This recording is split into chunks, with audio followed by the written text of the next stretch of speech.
Good afternoon, ka-trackers! Welcome back to my YouTube channel, Oliver the Tracker.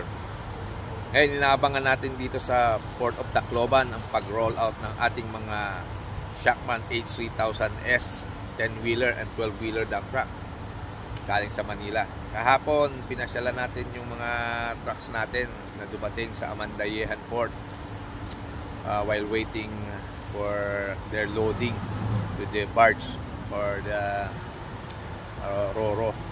So now 11 AM, as of 11 AM nakabungad na sila dyan sa Port of Tacloban. Hindi pa sila makadaong until now. It's time check 2:45 PM dito sa Tacloban Port. Inaantabayanan pa rin natin kung ano sila makakalabas. So abangan natin mga ka-trackers.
Ayan mga ka-trackers, after more than 6 hours nakadaong din yung barko na may lulan ng ating mga Shakman dump trucks.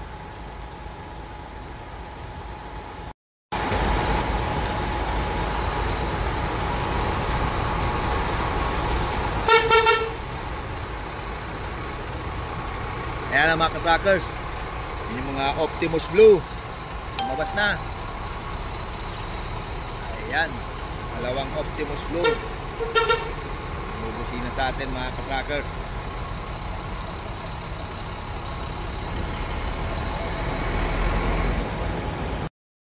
Ayan, pangatlo mga ka-trackers, eto na si Optimus Gray.